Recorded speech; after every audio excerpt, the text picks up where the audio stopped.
Oi, gente, bom dia. Estão aí?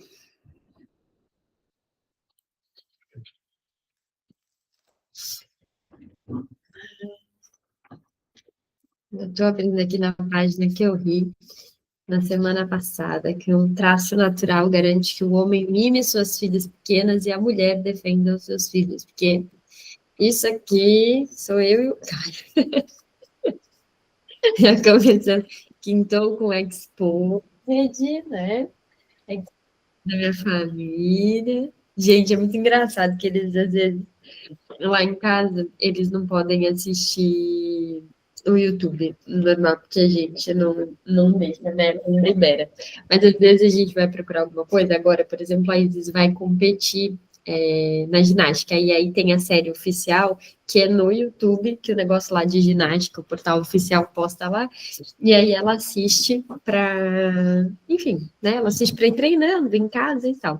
E aí apareceu o canal e o nosso vídeo aqui, e aí eles, mãe, como que você foi parar no YouTube? Tem você lá, você aparece na televisão. Eles ficam todos, tipo, nossa, que coisa, sabe? Tipo, como que alguém aparece ali, né? Na cabecinha deles ainda, sei lá, não tem isso. Via na página 298 do livro físico.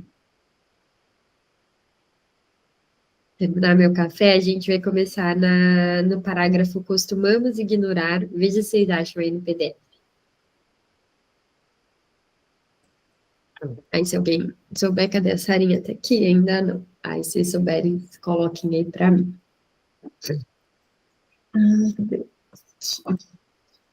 Vamos lá? Hum? Costumamos ignorar a maioria dos sinais dessas inclinações infantis por parte das crianças, algumas das quais podemos observar também após os primeiros anos de infância. Conheço uma menina de 8 anos de idade que, quando a mãe precisa se ausentar da mesa, aproveita a oportunidade para se apresentar como sua sucessora. Agora, eu quero ser a mãe. Car, você quer mais legumes? Sirva-se, por favor, e etc. Uma menina particularmente talentosa e muito animada, de 4 anos de idade, em que essa psicologia infantil transparece claramente, afirma sem rodeios. Agora, a mãe bem que poderia ir embora. Então, o pai teria que se casar comigo. E eu quero ser sua esposa. Esse daqui é clássico. Até vocês mandaram lá no Instagram da. Como que é, gente? O nome daquela moça? Fernanda Sintra, que tem as gêmeas e uma pequenininha. Sabe quem é? Não. Ela é uma blogueira e ela tem gêmeas, só que ela tem uma outra que é menorzinha, acho que é Cecília, o nome da menina, e aí alguém mandou lá no Quintas o vídeo dela falando, e o que que você é do papai? E aí ela fala namorada, ela, não, não é a namorada, ela fala que é a namorada, e ela fala que o papai é o príncipe, e ele tem que se vestir de príncipe, e ela de princesa, e ela quer esse lugar, é mó bonitinho o vídeo, e aí a gente vê, tipo, é o que muitas vezes a gente assiste mesmo as crianças fazendo. Na tua casa não tem isso, Dali? Tem muito, Bruno. Muito. Muito, muito, assim.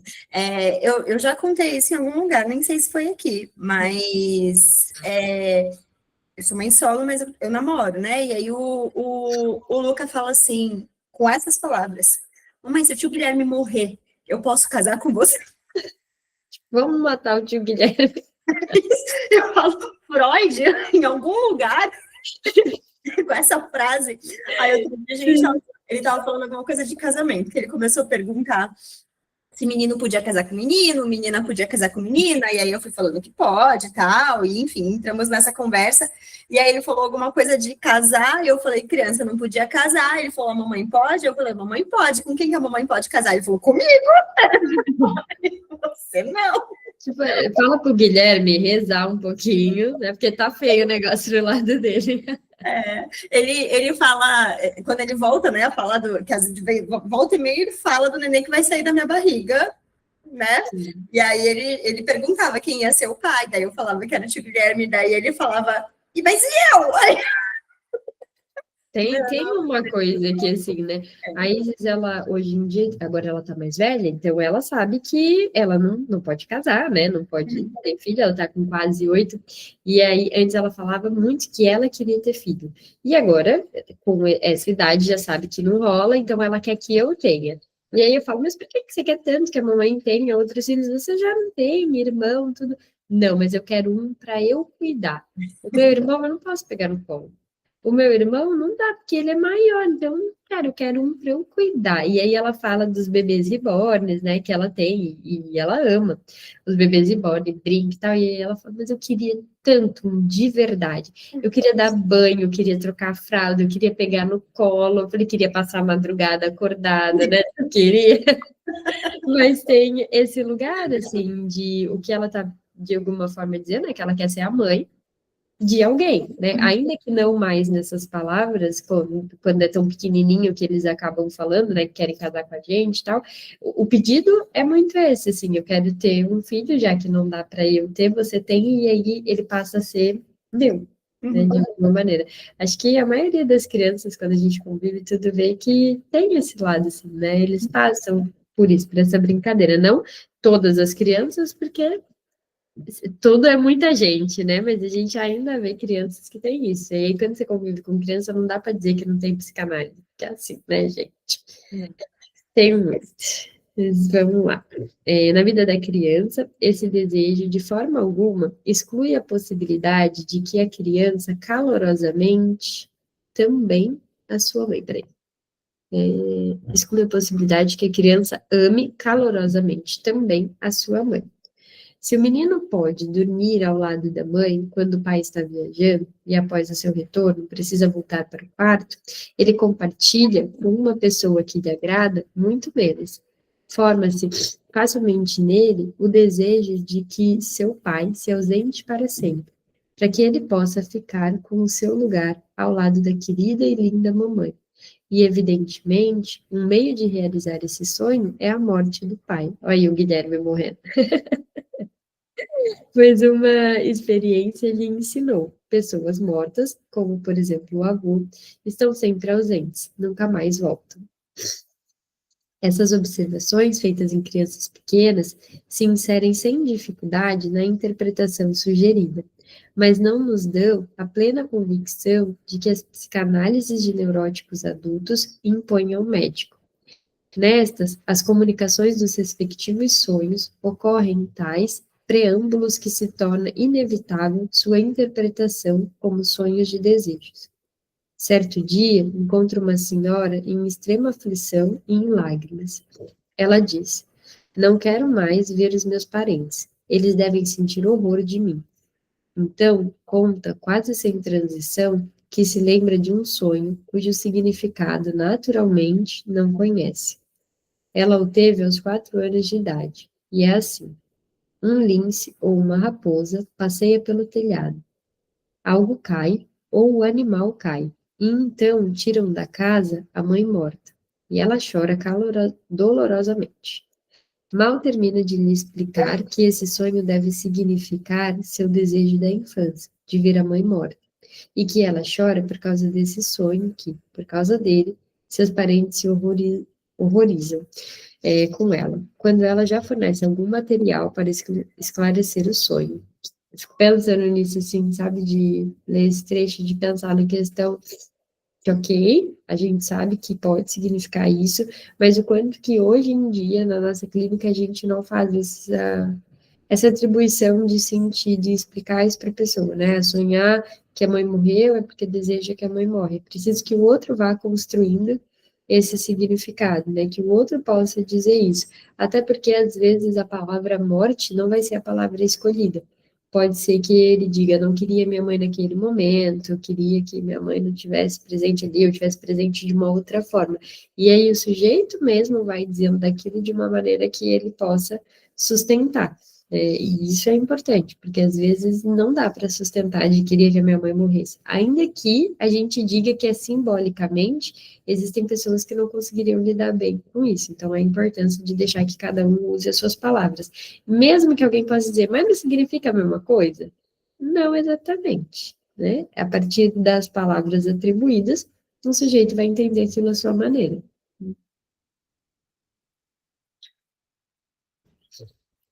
Um menino de rua xingou de olho de lince quando ela era uma criança muito nova. Quando a paciente tinha 3 anos de idade, uma telha caiu do telhado e acertou a mãe na cabeça, causando um forte sangramento. Certa vez tive a oportunidade de estudar minuciosamente uma moça jovem que passava por diversos estados psíquicos. Numa confusão frenética que marcou o início da doença, a paciente demonstrou uma aversão muito peculiar por sua mãe.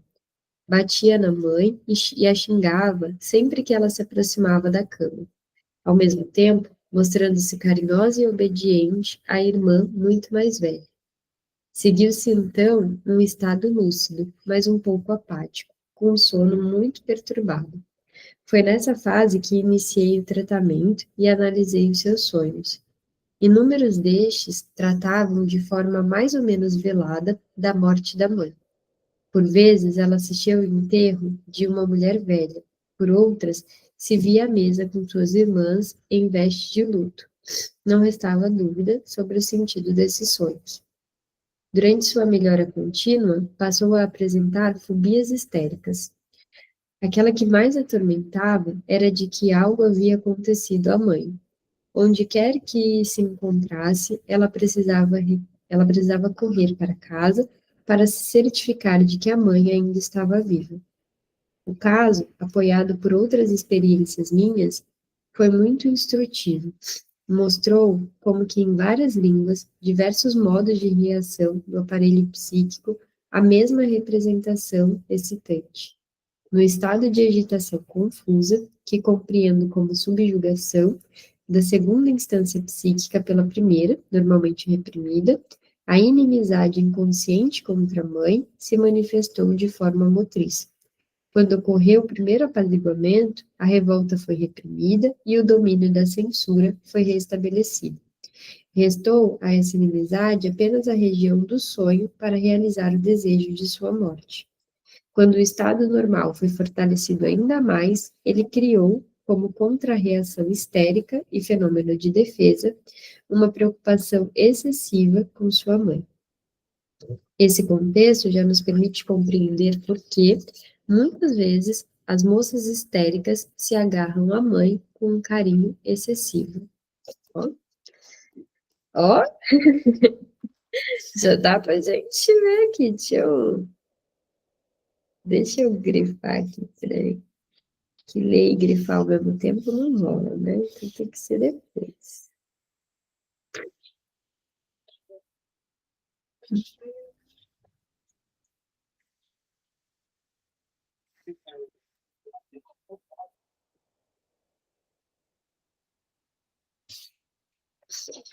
Em outra ocasião, tive a oportunidade de estudar a fundo a vida psíquica inconsciente de um homem jovem que, por causa de uma neurose obsessiva, se tornara quase incapacitado de viver, que não podia sair para a rua porque era atormentado pelo medo de matar todos que passassem por ele. Olha, que interessante. Foi no grupo de terça que a gente falou sobre isso? Foi, né? No grupo de supervisão de terça, sobre um caso de neurose obsessiva, em que tem um sujeito que tem essa dificuldade, assim, né? Fica pensando obsessivamente sobre esse desejo de matar pessoas. Ele passava seus dias preparando seu álibi caso fosse acusado de um dos assassinatos ocorridos na cidade. Dispensa dizer que era um homem bastante moral e cultivado. A análise, que levou à cura, revelou como causa dessa obsessão embaraçosa impulsos assassinos contra o pai, excessivamente severo, que aos 7 anos de idade, e para sua grande surpresa, se manifestaram conscientemente, mas que naturalmente provinham de sua primeira infância. Após a doença penosa e a morte do pai, manifestou-se aos 31 anos o remorso obsessivo, que se projetou sobre estranhos na forma daquela fobia. Uma pessoa que havia sido capaz de querer lançar seu pai num precipício do alto de uma montanha, certamente seria capaz de não querer poupar a vida de pessoas menos próximas. Por isso, age bem ao se trancar em seu quarto. Segundo minhas experiências já numerosas, os pais exercem o papel principal na vida psíquica de todas as crianças, que mais tarde desenvolvem uma psiconeurose e a paixão por um e o ódio pelo outro dos pais são elementos do acervo imutável do material dos impulsos psíquicos formados naquela época, e tão significativo para a sintomatologia da neurose posterior. Aqui, quando ele fala dessa questão dos pais, a gente sempre traz para um lugar de que o Freud escrevia no momento em que as famílias eram compostas majoritariamente por pai e mãe e seus filhos. Né? Hoje, a gente lê os cuidadores. Pais são os cuidadores principais daquela criança. Independente, não é só sobre a questão de gênero, tá? Hoje em dia tem crianças que são criadas, por exemplo, pela avó. E aí a gente pensa nesse sentido. Não creio, porém, que os psiconeuróticos se distinguam tanto dos indivíduos que permaneceram normais a ponto de conseguirem criar algo absolutamente novo e exclusivo a eles. É muito mais provável, e isso é apoiado por observações ocasionais em crianças normais, que esses desejos afetuosos ou hostis em relação aos pais nos mostrem apenas de modo ampliado algo que ocorre com nitidez e intensidade menores na psique da maioria das crianças. Para apoiar essa descoberta, a antiguidade nos deixou uma lenda, cuja eficácia penetrante e universal só se torna compreensível se admitirmos uma universalidade semelhante da pré-condição da psicologia infantil acima discutida. Refiro-me à lenda de Édipo Rei e ao drama homônimo de Sófocles. Édipo, filho de Laio, rei de Tebas e de Jocasta, é abandonado recém-nascido, porque um oráculo revelará ao pai que o filho seria um assassino. Édipo é salvo e criado como filho do rei, em uma corte estrangeira. Quando ele, em dúvida sobre sua ascendência, consulta o oráculo, recebe dele o conselho de evitar sua pátria. Caso contrário, teria que matar seu pai e casar-se com sua mãe. Em fuga de sua suposta pátria, ele encontra o rei Laio e o mata no decurso de uma briga que eclodira bruscamente. Então, chega a Tebas, onde soluciona os enigmas da esfinge, que lhe barra o caminho. Como sinal de sua gratidão, os tébanos elegem o rei e lhe oferecem a mão de Jocasta. Durante muito tempo, ele reina em paz e dignidade e gera com sua mãe 2 filhos e 2 filhas. De repente, irrompe uma peste, e os tebanos voltam a consultar o oráculo. Aqui se inicia a tragédia de Sófocles. Os mensageiros trazem a resposta do oráculo, segundo a qual a peste cessará quando o assassino de Laio for expulso do país. Mas onde encontrá-lo? Tem o verso aqui, onde encontramos o rastro sombrio e quase irreconhecível da antiga culpa. O enredo da peça consiste em nada mais do que a revelação progressiva e engenhosa retardada, semelhante ao trabalho de uma psicanálise. Ai, que bonito isso, né? Eu gosto quando Freud traz coisa mais poética. De que o próprio Édipo é o assassino de Laio e filho do assassino de Laio e filho do assassinado de Jocasta, abalado pelos crimes que cometeu inconscientemente. Édipo fura seus próprios olhos e abandona a pátria. O oráculo se cumpriu.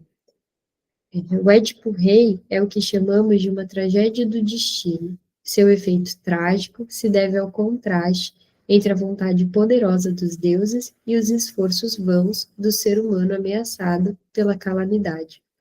O espectador, profundamente comovido, deve aprender a se render à vontade da deidade e a reconhecer sua própria impotência. Consequentemente, os poetas modernos têm tentado obter um efeito trágico semelhante, inserindo o mesmo contraste em uma fábula inventada por eles mesmos. No entanto, os espectadores assistiram sem nenhuma comoção às peças em que, a despeito de todos os esforços, pessoas inocentes sofrem a realização de uma maldição ou de um oráculo. As modernas tragédias do destino não tiveram nenhum efeito. Se o Édipo Rei consegue abalar o ser humano moderno tanto quanto os gregos contemporâneos, isso só pode se dever ao fato de que o efeito da tragédia grega resulta não do contraste entre o destino e uma vontade humana, mas da peculiaridade do material que serve para demonstrar esse contraste.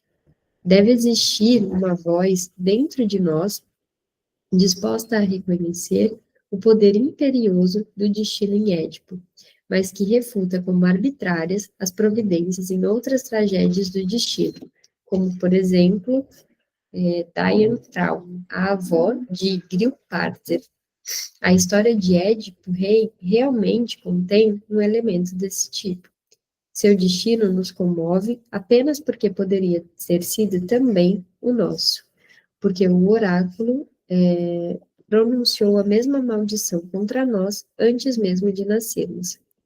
Todos éramos, talvez, predestinados a voltar nosso primeiro impulso sexual para nossa mãe, e nosso primeiro ódio e desejo violento contra o pai.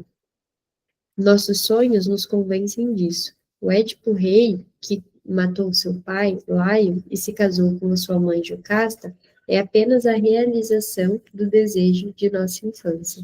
Sabe que aqui, pensando isso, acho que a maioria de nós vai ter assim, claro que a gente que estuda psicanálise tem uma outra visão, mas quem não estuda psicanálise já pode dizer, meu Deus, não, credo, né, jamais, isso daí é viagem, se véio é doido, né, trazendo isso de que o Freud está chapadinho das ideias. Mas aí, quando a gente vai em busca de histórias assim, a gente encontra muitas pessoas que se relacionam com a mãe. E aí parece loucura, né? Dizer assim, Bruna, como assim? Muitas pessoas. Mas sim, é verdade, né? Existem pessoas que têm relacionamento com a própria mãe, por mais absurdo que isso possa parecer.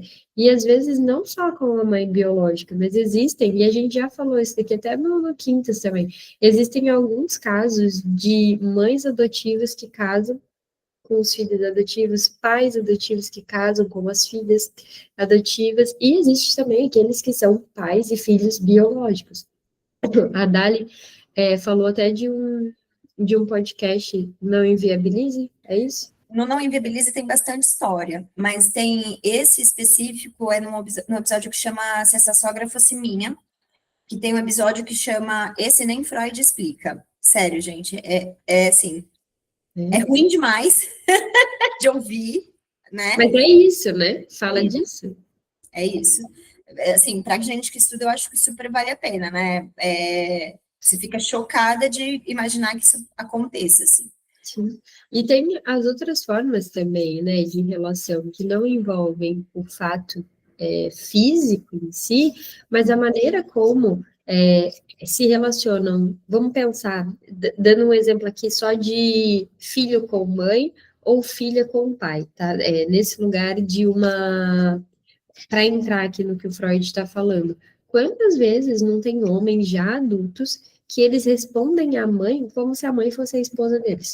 Então, esse podcast, Se Essa Sogra Fosse Minha, é só a história de sogra.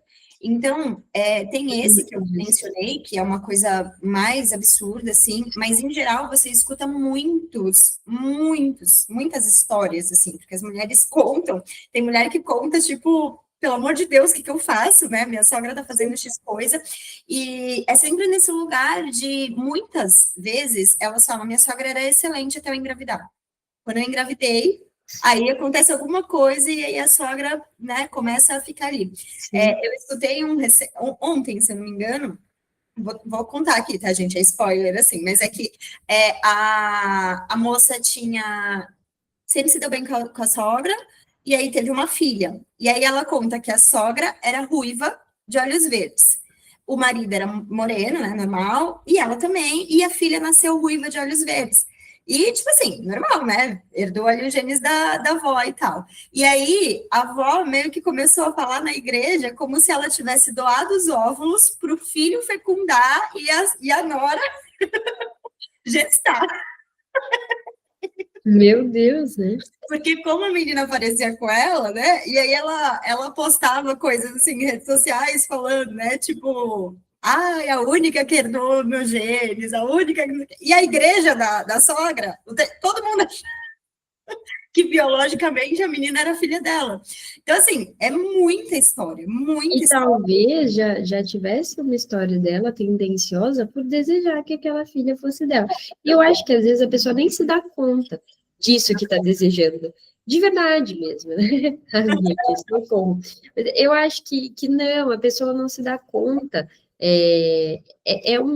Uma questão inconsciente mesmo, né? De ter esse desejo, mas ela não banca isso com as palavras mesmo de quero que isso aconteça. Então, vai encontrando meios disso aparecer sem dizer claramente. Então, numa historinha, às vezes numa brincadeira, mas apresenta esse desejo. Nessas competições, né, que é de fato um ciúme inconsciente ali com a nora em muitas medidas, e começa a competir com essa nora, mas não é como se estivesse desejando, eu quero casar com o meu filho com essas palavras, assim, né? Não é e é, né? Porque é isso, não diz isso. Não. Sabe que eu já ouvi uma sogra dizendo o quanto que ela se incomodava da nora amamentar a criança. Né? Mas vamos lá, por que tanto incômodo? Porque enquanto a criança fosse alimentada e acolhida no seio, tinha essa questão da criança querer muito a mãe. Uhum. Ele tá muito. Ninguém pode fazer pela criança a vez do seio, né? E aí, não só num sentido de fornecer alimento, não, mas criança que mama no peito tem aquilo, às vezes, é tipo criança que chupa chupeta, ou que tem alguma outra coisa assim, se apega muito naquilo, e aí machuca, faz birra, quer o peito. Tanto quanto poderia querer, de repente, a chupeta ou algo assim. E aí a sogra não tinha como oferecer aquilo. Então ela se revolta, por quê? Porque enquanto a mãe é esse objeto para a criança, ela não pode tomar conta daquela criança. Então ela fica revoltada. Nesses podcasts, nesse da sogra, você escuta muita história de mãe contando a história, né? Porque tá ali no puerpério, cheio de coisa, assim, e a sogra fica chamando ela de lanchonete. Ah, a tua lanchonete, né? Vai lá almoçar, vai lá com o teu almoço. E causa um incômodo, né? E aí as mulheres ficam tipo, mas eu não sou só o almoço do meu filho, não é só isso. E as sogras falando isso, e às vezes é isso, né? Tem um incômodo, mas não consegue verbalizar, e aí brinca. É muito doido isso, né? Do quanto que a pessoa, ela quer aquilo por uma representação mesmo simbólica, por esses ciúmes, e não conseguir colocar isso em palavras, e mais, assim, não conseguir encontrar uma outra forma de lidar. Se coloca no seu lugar, né? Tem coisa legal de ser vó, né? Você não precisa ser a mãe do seu neto, você pode ser vó do seu neto, isso também é muito legal, mas tem pessoas que têm muita dificuldade nesse sentido. Val, pode falar. Eu queria fazer uma pergunta, assim, e você responde de modo geral, né? Porque em relação aos pais, pai com menina, assim, às vezes o pai é muito ciumento, né? A gente tem essa coisa que a menina às vezes quer casar com o pai, mas e pai, quando se coloca nessa posição de ser muito ciumento, de não querer que a filha namore, mesmo com a filha já mais velha, o que você pensa?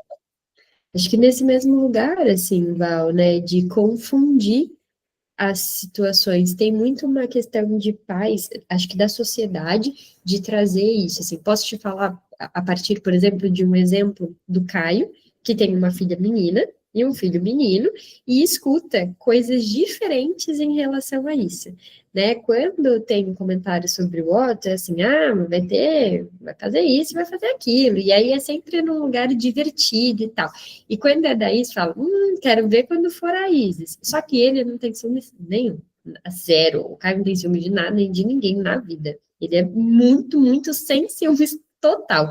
Então, quando as pessoas falam da Isis, para ele, tanto faz, a Isis ou o outro, dá no mesmo, né? E aí ele fala sobre isso. E é curioso você ver a resposta das pessoas, tipo, você está falando isso agora, mas quando você vê ela com alguém, você vai sentir ciúmes. E aí é nesse lugar de alguém, supostamente um outro homem, né? Porque ninguém ali vai falar, as pessoas que falam esse tipo de coisa, elas não supõem que seja uma mulher, elas vão supor que é um homem, né? Já tem todo para falar isso é porque elas supõem que seja um homem tirando a filha desse primeiro homem. E aí você vê essa bagunça, como é que fica? É como se para a filha ele fosse também um homem. Só que ele não é, ele é um pai. Ele não é o homem da filha. E eu acho que muita gente até por essas questões mesmo inconsciente, vem entrando nesse lugar de assumir uma posição que não é a posição em que deveria ocupar. Se um pai, ele disputa com a pessoa com que a filha se relaciona, ele não reconhece o lugar de pai, ele está no lugar também de quem teria um relacionamento. Quando uma sogra disputa com uma nora ou com um genro esse lugar, ela não está se colocando como mãe, ela está se colocando como alguém que compete por um lugar de ser o objeto de amor ali da pessoa num campo romântico. Isso é muito complexo de ético, né, Val? Assim, não sei se era isso que você estava buscando, mas eu tenho muito essa leitura de que quando tem esses casos de ciúmes, muito, e tem muitos pais, né, que eles têm um ciúmes assim, só vai namorar quando tiver 30 anos. Nossa, na nossa época, né, quem é 30 a mais, ouvia com certeza, vai namorar com a minha cinta. Gente, que é algo mais simbólico do que o pai dizer, vai namorar com a minha cinta. É muito de uma outra posição ocupada, não consegue se retirar desse lugar construído, tudo e desse lugar que é difícil admitir que há um desejo, porque é inconsciente, mas há. Mas para a gente, assim, que estuda psicanálise, tudo, a gente sempre lembra desse lugar. É uma fantasia, é um lugar do inconsciente, é uma construção inconsciente da qual você precisa trabalhar. Não quer dizer efetivamente que conscientemente a pessoa, ai, não, eu desejo a minha filha. Não é isso que eu estou dizendo. Né? É importante fazer essa separação, porque quando as pessoas escutam do complexo de Édipo, eles vão trazer que todo psicanalista é pervertido, que a gente só pensa em sexo, que a gente fala que todo pai deseja filho, que todo filho deseja mãe, e não é nesse lugar consciente da coisa, mas nisso inconsciente. Tanto é que a gente vê que relacionamentos entre pais e filhas e mães e filhos, às vezes não tem esse ato físico, mas ele tem todas as outras coisas que configuram esse desejo, como um filho totalmente devoto à mãe, ou um pai que não consegue que a filha namore com ninguém porque ele quer ocupar esse lugar. Ajuda aí?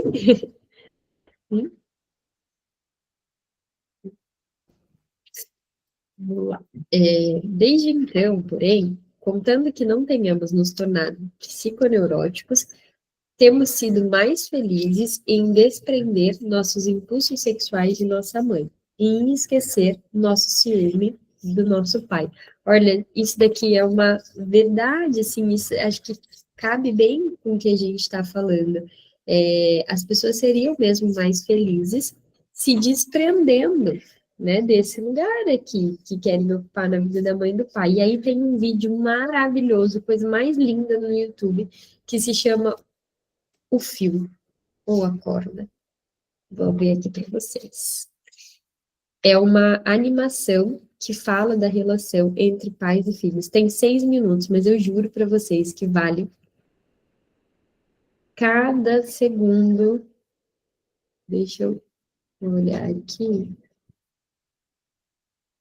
Se chama O Cordão.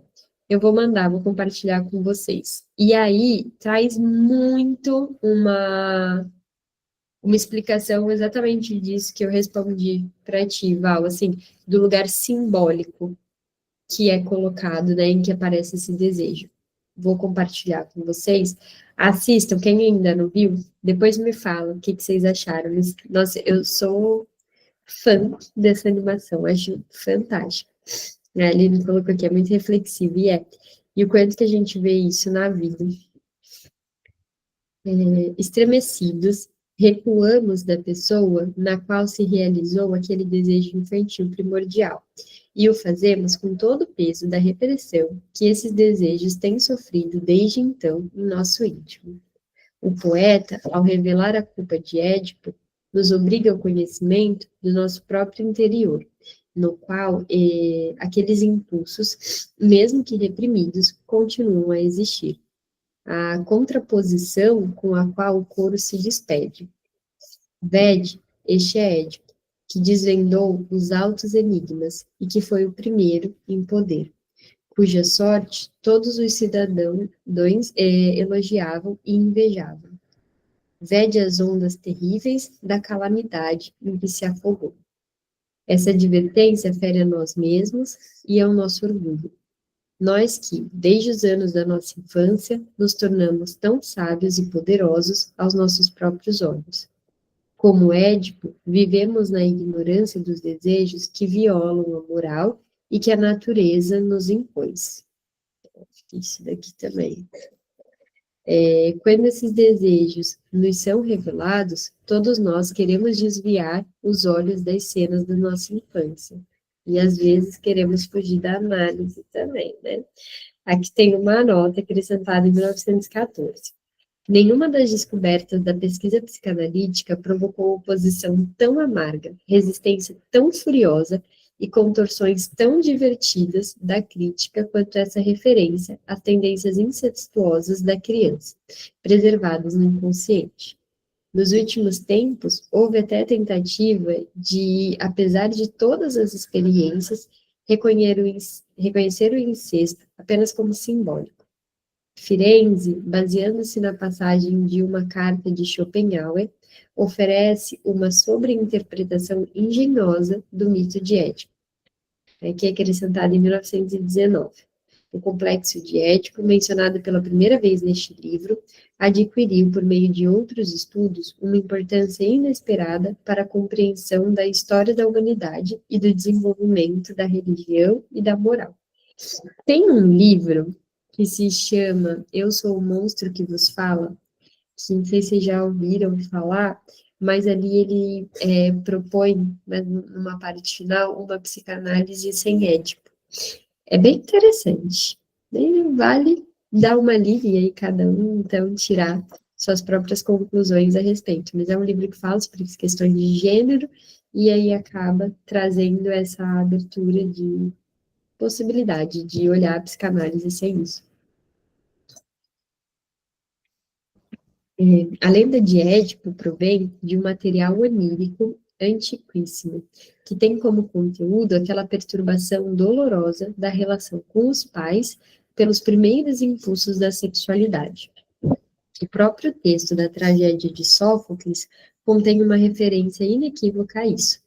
Jocasta consola o Édipo ainda não esclarecido, mas já inquietado pela lembrança dos oráculos, mencionando um sonho que, segundo ela, tantas pessoas têm, mas que nada significa.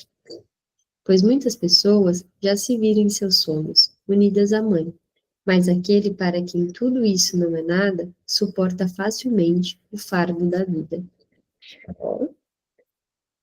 E um dia, eu vou ler todos esses livros, esses textos, as coisas que o Freud ele cita, porque, gente, umas coisas bonitas, né?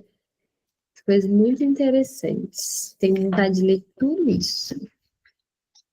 Sonho de ter relações sexuais com a mãe ocorre, hoje como no passado, em muitos homens, que o relatam com surpresa e indignação.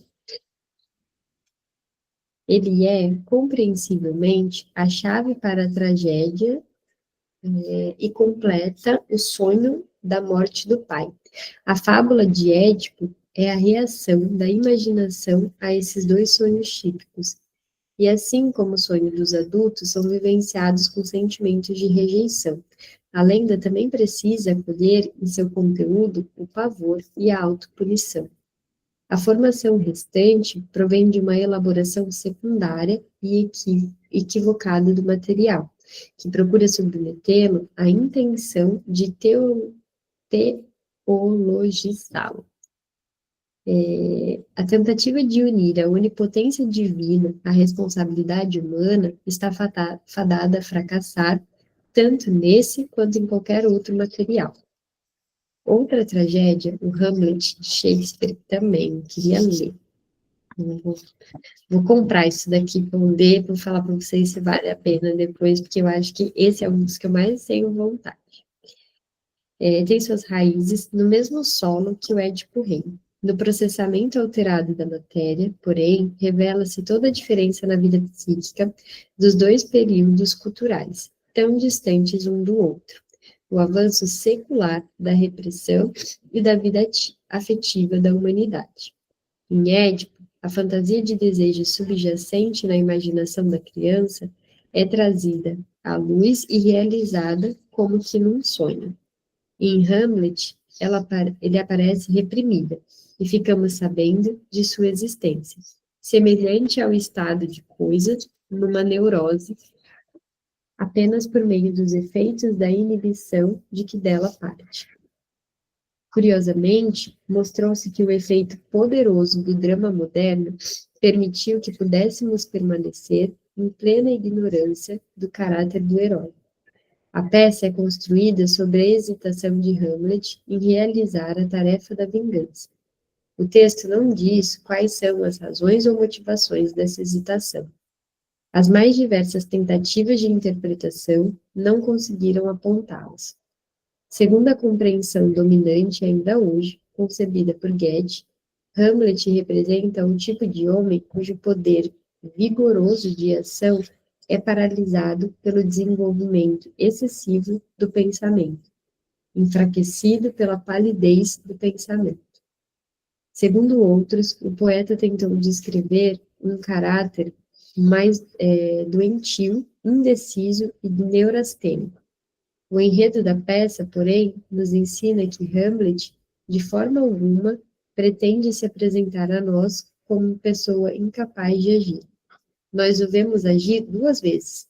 Na primeira vez, num surto de paixão violenta, quando derruba o homem que escuta por trás da tapeçaria. Na segunda, age de modo planejado, até mesmo ardiloso, quando, com indiferença típica dos príncipes da Renascença, envia 2 cortesões para aquela morte que havia sido destinada a ele. O que então o inibe na realização da tarefa que o espírito de seu pai lhe atribuiu? Aqui precisamos mais uma vez buscar essa informação na natureza especial dessa tarefa. Hamlet pôde fazer qualquer coisa, menos se vingar daquele homem que afastou seu pai e ocupou seu lugar ao lado da mãe, daquele homem que lhe mostra a realização de seus desejos reprimidos na infância. A repugnância que deveria impedi-lo a vingança é substituída por remorsos, por escrúpulos da consciência, que o acusam, no sentido literal, de não ser melhor do que o pecador que deve ser punido. Traduzi aqui para o consciente aquilo que na psique do herói precisa permanecer inconsciente. Se alguém quiser chamar Hamlet de histérico, preciso reconhecer isso apenas como consequência da minha interpretação. A aversão sexual concorda muito bem com isso, e Hamlet expressa em seu diálogo com Ofélia. Trata-se da mesma aversão sexual que nos anos seguintes passaria a dominar cada vez mais a psique do poeta, até alcançar sua expressão máxima em Timão de Atenas. Naturalmente, só pode ter sido a vida psíquica do próprio poeta que se expressa no Hamlet. Na obra de George Brandes, Shakespeare, encontra a informação de que o drama foi escrito imediatamente após a morte do pai de Shakespeare, em 1601, ou seja, em pleno luto por ele e, como podemos supor, no reavivamento dos sentimentos da infância referentes ao pai. Sabemos também que o filho de Shakespeare, falecido precocemente, se chamava Hamlet, idêntico ao Hamlet. Não, se chamava Hamlet, com N. Eu não sabia disso. Vocês sabiam?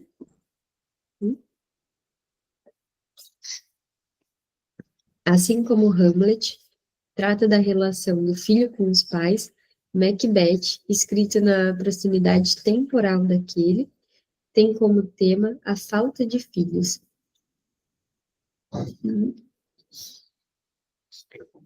Como todos os sintomas neuróticos e também o próprio sonho são passíveis de sobreinterpretação e até mesmo a exigem para sua compreensão plena, cada criação poética autêntica também resulta de vários motivos ou emoções na psique do poeta e permite mais de uma interpretação.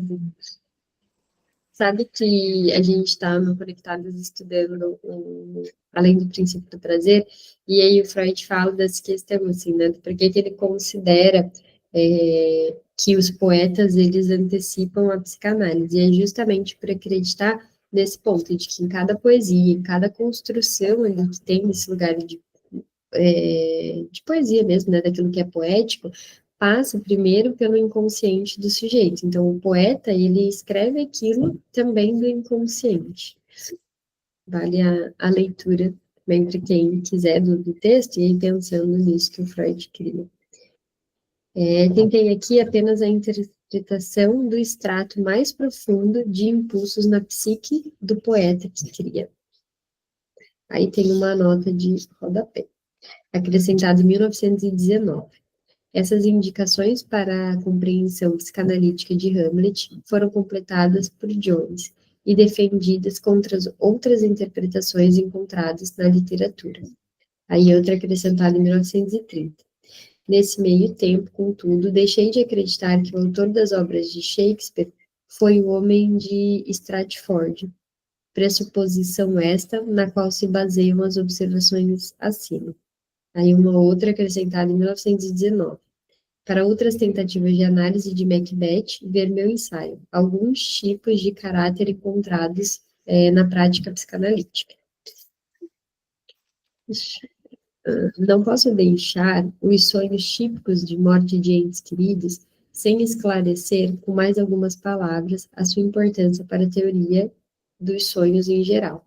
Esses sonhos nos mostram a realização do caso bastante incomum em que o pensamento onírico, formado pelo desejo reprimido, se esquiva de toda censura e se transpõe de forma inalterada para o sonho. As condições que permitem isso devem ser especiais. Parece-me que esses sonhos são favorecidos por dois fatores. Em primeiro lugar, não existe desejo do qual parecemos estar mais distantes. Acreditamos que desejar isso não nos ocorreria nem mesmo no sonho. Por isso, a censura do sonho não está preparada para essa monstruosidade, semelhante à legislação de Solon, que não sabe estabelecer uma pena para o parricídio. Em segundo lugar, porém, justamente aqui, o resto diurno vem ao encontro do desejo reprimido, e não intuído na forma de uma preocupação pela vida da pessoa querida. Essa preocupação só pode inserir no sonho, recorrendo a um sonho correspondente. O sonho, porém, pode se esconder por trás da preocupação manifestada durante o dia. Se acreditarmos que tudo isso transcorre de modo mais simples que à noite e no sonho, continuamos apenas o que iniciamos durante o dia. Excluímos, assim, os sonhos da morte das pessoas queridas do contexto da explicação dos sonhos, preservando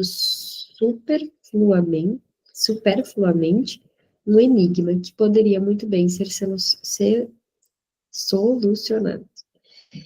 É instrutivo também observar a relação desses sonhos com os sonhos de angústia. Nos sonhos da morte de pessoas queridas, o desejo reprimido encontrou um caminho de se esquivar da censura e da deformação por ela causada.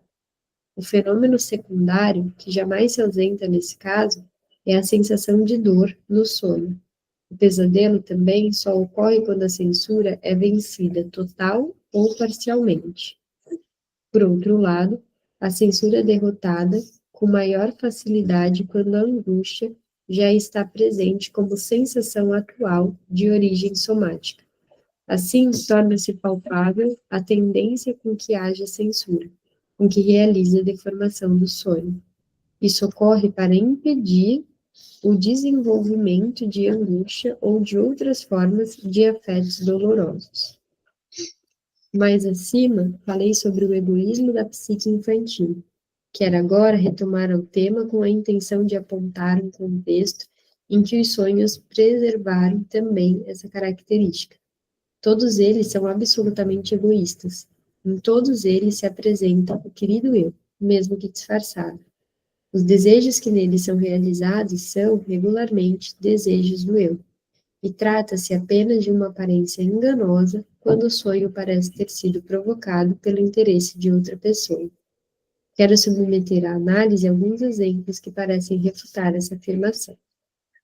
Vamos parar aqui, que aí na semana seguinte a gente lê a partir dessas análises que o Freud vai fazer. Eu vou marcar a página 309 e aí a gente começar a partir desse primeiro parágrafo. Então, mais acima e tal, que aí a gente vai saber do que está falando. Beleza? Então, iniciamos do primeiro parágrafo da página 309. Acho que a gente já chegou na metade quase, ó. Já tenho 3 ideias de texto para o ano que vem. Eu não sei se vai ser ano que vem, eu acho que vai ser ano que vem, porque tá indo mais rápido do que eu pensei, nossa.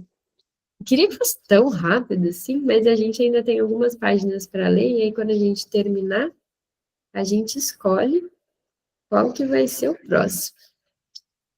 Já foi, né? Falta só falta isso daqui, ó. Agora tá até parecendo um livro comum, né? Assim, aqui, ó, falta pouco. Ô, Bru, se tirar a bibliografia, É isso. Fica metade. Eu já tô sofrendo. Nossa. E eu nem sei, não lembro agora em que capítulo que a gente tá. Deixa eu ver aqui, né? 19.